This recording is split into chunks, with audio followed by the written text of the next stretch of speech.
gue bilang sama suami gue, ini nggak beres, gue bilang gitu. Detik itu juga tiba-tiba dengar suara kayak jatuh lagi nih di belakang rumah gue, bruk gitu. Tapi ini langsung bruk, jebur, mandi guys. Lu bayangin ya, di luar gue ngeliat ada sosok itu. Tiba-tiba di kamar mandi gue ada yang mandi, mukanya hancur, gosong, enggak gosongnya hitam tapi gosong gitu, ada darahnya. Halo guys, assalamualaikum warahmatullahi wabarakatuh. Balik lagi bareng gue Maya Marissa di dunia Maya Jalan Misteri. Buat kalian yang belum subscribe, please tolong di subscribe, karena subscribe itu gratis. Jangan lupa nyalain lonceng notifikasinya biar gue semangat lagi bikin videonya. Ya, langsung aja ke topik ceritanya. Ini cerita pengalaman pribadi gue yang menurut gue itu amat sangat horor.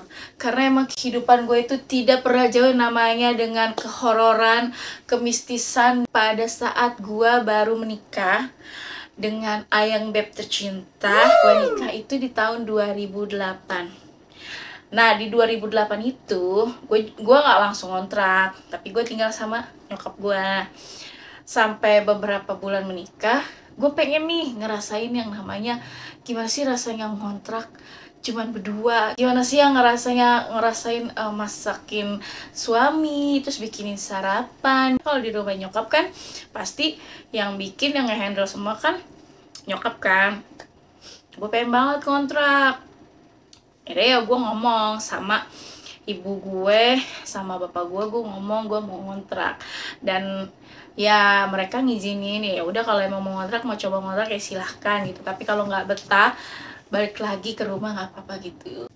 Dapatlah gue nih kontrakan itu di daerah Depok. Gue survei sama suami gue itu, rumahnya menurut gue itu ya, karena gue baru pertama kali ngontrak kan sama suami, ya mama suami, rumahnya itu kayak petakan, jadi terasnya tuh kecil. Terus abis teras itu ada ruang tamu, terus disekat lagi itu ada kamar. Nah, kamar itu disekat lagi ada dapur dan kamar mandi. Gue pikir kan untuk gue yang baru menikah, rumahnya itu ya terbilang cukup gede. Terus udah gitu barang belum ada guys, kayak cuman punya kasur sama lemari. Iya, maklum masih merabot kecil-kecilan kan, pengantin baru. Oke lah, deal lah nih ceritanya sama si punya kontrakan. Jadi di kontrakan itu posisinya gini ya, gue gambarin ya. Jadi rumah induk. Nah, sebelahnya itu dibikin kontrakan. Itu ada 3 pintu. Jadi gerbang kecil, terus kontrakan 1, kontrakan 2, kontrakan 3. Nah, gue itu yang ketiga, yang paling pojok guys. Itu gue ketiga paling pojok. Nah, yang 2 ini, yang di depan ini, nomor 1, nomor 2 itu udah isi. Itu pengantin baru juga, cuman gak sebaru gue, karena gue kan kayak ya masih ting-ting gitu pengantenannya. Terus udahlah, akhirnya yang punya itu ibu-ibu tuh welcome banget, itu baik banget. Dan waktu gua mau ngontrak di sana itu, dia juga udah cukup tua gitu. Gua nggak tahu sekarang keberadaannya dia gimana. Yang pasti gua mendoakan dia untuk selalu sehat, tetap sehat gitu.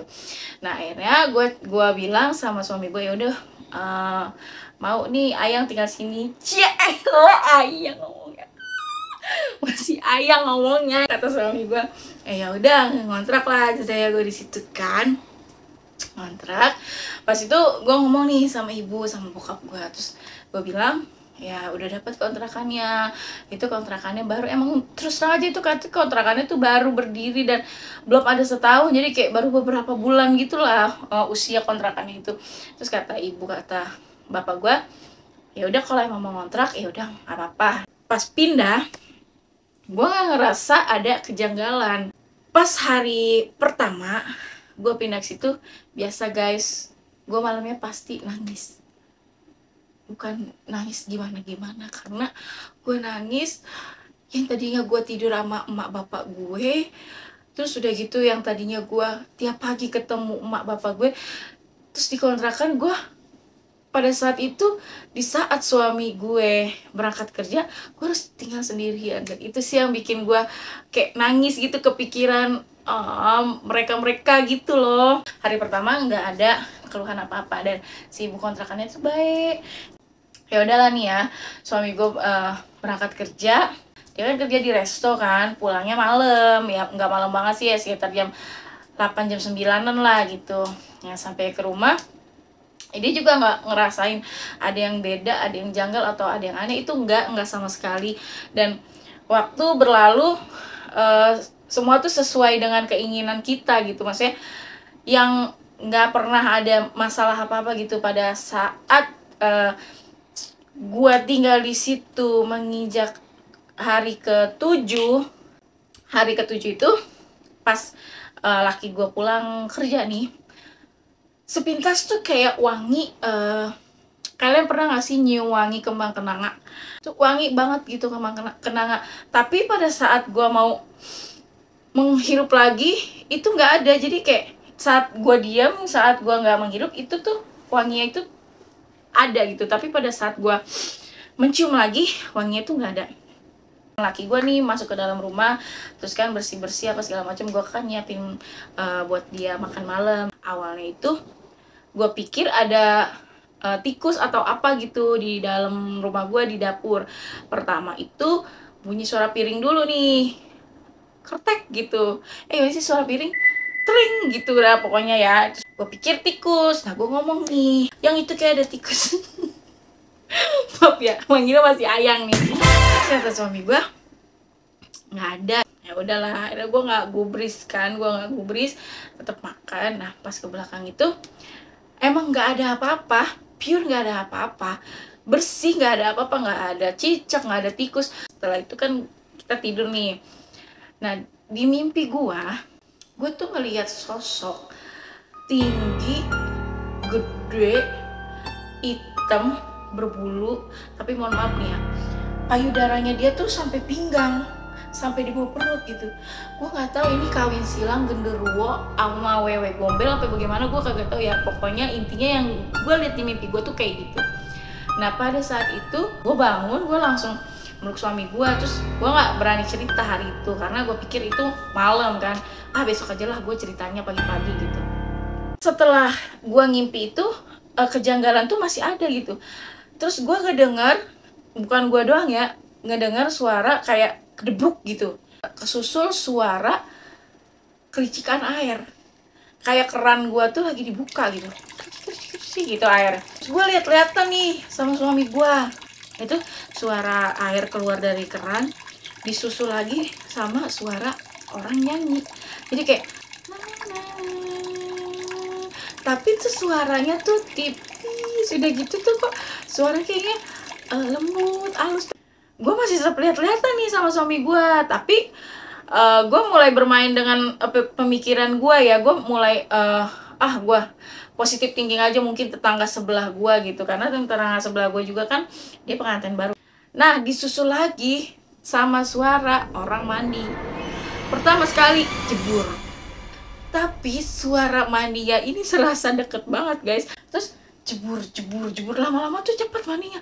Lah ini siapa? Suami gue cuma bilang gini doang gitu, kayak udah tidur gitu. Ya udahlah, tidurlah gue. Dan itu gue udah nggak sadar lagi, bangun pagi. Akhirnya pas paginya itu, nah gue kan ketemu nih sama tetangga samping gue kan. Dia nanya sama gue, Mbak Maya gitu, tumben banget pagi-pagi udah nyapu, emang udah rapi rumahnya di dalam gitu. Terus gue bilang, enggak Mbak, ini banyak debunya gitu. Padahal mah kagak ada debu, gue mah spik-spik aja gitu. Gue bilang gini, iya Mbak, gue bilang, gue tanya nih cara rumpi nih gue sama dia. Terus gue bilang gini, Mbak semalam mandi emang gak meriang? Gue bilang kayak gitu. Terus dia bilang, mandi? Pas dia ngomong, gitu, perasaan gue udah kagak enak tuh di situ tuh. Gue udah males tuh, gue udah tahu tuh endingnya tuh. Terus gue langsung, kayaknya ini kan nggak enak gitu kan. Nah dia balik nanya ke gue, bukan itu Mbak Maya ya yang mandi ya? Aku mah kalau udah di atas jam 5 sore aku udah nggak berani mandi, soalnya aku mah pasti meriang. Terus gue kan langsung kayak kepikiran dong, terus siapa dong itu yang mandi kalau bukan dia? Kan feeling gue kan dia pasti gitu yang mandi. Ternyata dia bukan dia yang mandi guys. Nah, terus gue langsung kayak oh my god, itu siapa yang mandi? Udahlah akhirnya, terus gue bilang tapi aku nggak mandi mbak. Ah ya udahlah mbak gitu kan, ya mau siapapun yang mandi udahlah gitu. Nah pas malamnya nih suami gue pulang, gue cerita terus kata suami gue udah gak usah dipikirin gitu. Berjalan sebulan setengah itu kejadian itu tuh semakin kayak dia tuh memberitahu ekstensinya. Dia tidak langsung kayak menampakkan wujudnya, tapi dia tuh memberitahu kalau gue ada loh di sini sebelum lu. Di ruang tamu gue lagi nonton TV berdua, gue punya foto nikahan dan itu tuh kayak kegeser ke samping ke tengah lagi. Dan itu gue sama suami gue lihat ya. Di ruang tamu gue kan pakai kipas kan, jadi gue tuh punya satu kipas. Kalau gue lagi di ruang tamu nonton TV, kipas gue taruh ruang tamu. Tapi kalau gue lagi di kamar, kipas gue taruh kamar gitu. Nah itu kipas gue taruh di ruang tamu karena gue posisinya lagi nonton TV gitu. Nah kipas kan muter gini kan ya, muter. Nah, pas bagian hordeng, pas bagian jendela, itu kan kayak keangkat nih kalau ada angin kan, keangkat gitu. Posisi gue kan lagi tiduran, suami gue juga lagi tiduran gitu. Nah, pas keangkat gini, set gitu. Itu jelas banget di jendela ada yang diri. Gue nanya nih, yang itu apaan gitu. Posisinya tuh cuman kayak segini lah, gue ngeliatnya tuh setengah gitu.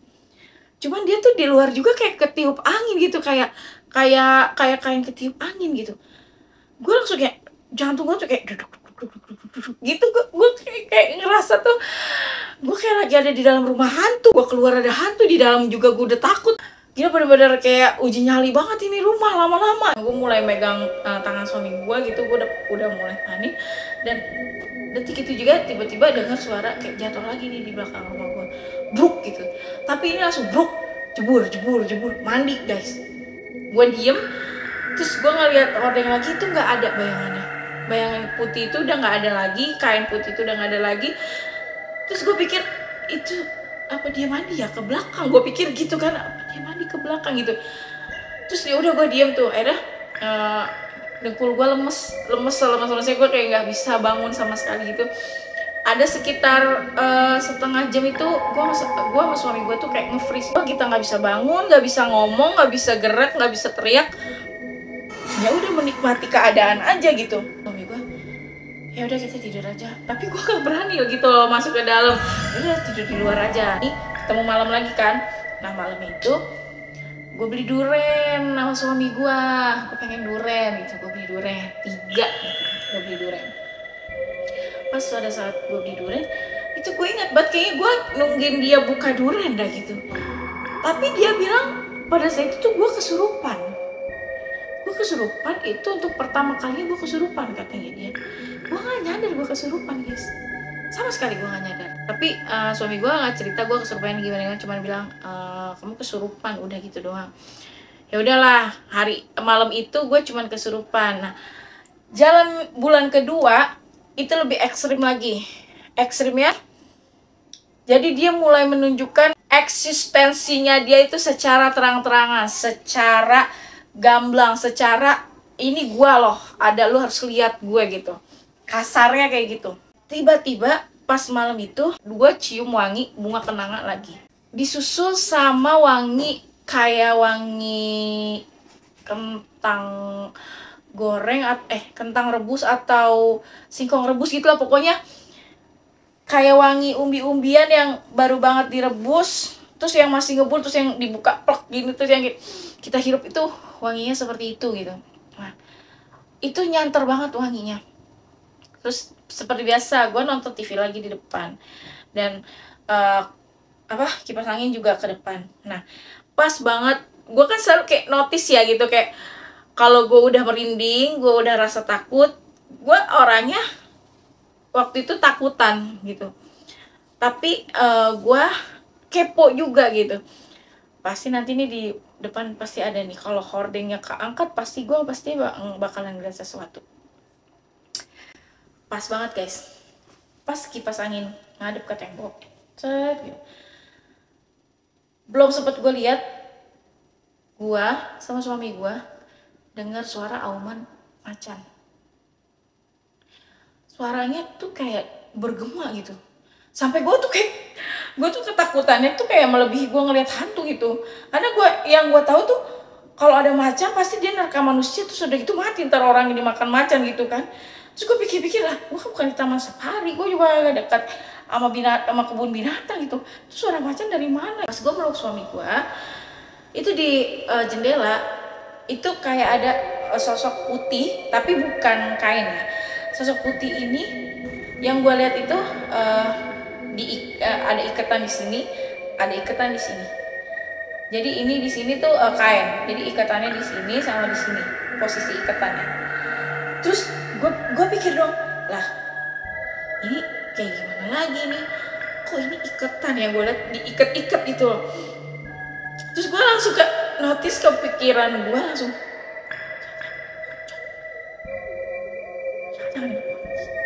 pada saat gue tengok begini lagi hordeng ya, gue udah gak ngeliat lagi namanya iketan-iketan. Kan tau gak gue ngeliat apa? Tiba-tiba jrak, blek mukanya dia. Kalau lu punya sakit jantung, lu pasti langsung jantungan. Gue aja di saat itu ya, gue kayak naik roller coaster tertinggi di dunia, langsung kayak slek di hati gue, jelek banget di jantung gue. Mampus gue. Itu sosoknya bener-bener di mata gue. Mukanya hancur,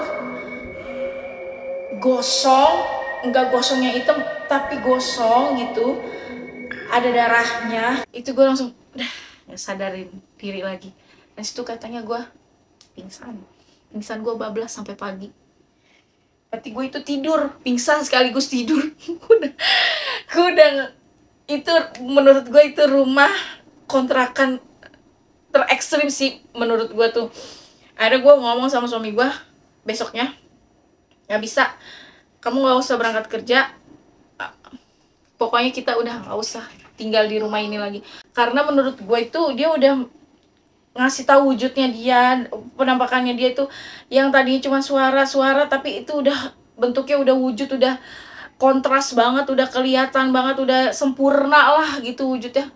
Gue udah bilang gue udah nggak bisa tinggal di sini. Yang ada gue, kalau nggak gue mati, gue masuk rumah sakit jiwa mungkin, gara-gara gue harus ngelihat itu terus gitu tiap malam. Dan ini nggak nyaman buat gue, karena bukan cuman penampakan doang guys, jadi tuh kayak emang dapur gue, kamar mandi gue bener-bener kayak di setting itu punya dia gitu.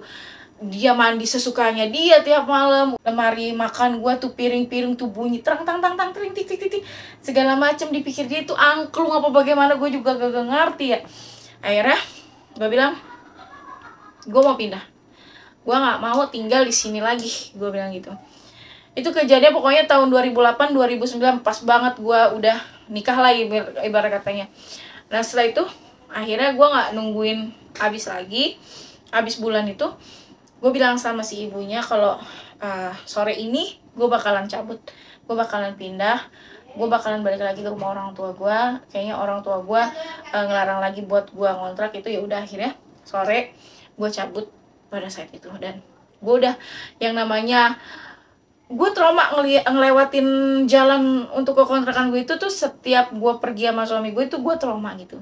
Dan sampai sekarang nih ya guys, sampai sekarang kontrakannya itu masih ada yang namanya tulisan dikontrakan atau dikontrakin gitulah, pokoknya ada tulisan itu. Dari semenjak gue pindah sampai dengan sekarang, anak gue udah 2, gue udah 16 tahun nikah sama suami gue, berarti 15 tahun setelah gue ngontrak di situ, 15 tahun lebih, kontrakan itu nggak pernah diisi lagi. Guys, jadi itu pengalaman pribadi pernikahan gue yang pertama, itu menjadikan diri gue ini semakin kuat menghadapi syaiton untuk saat-saat ini gitu.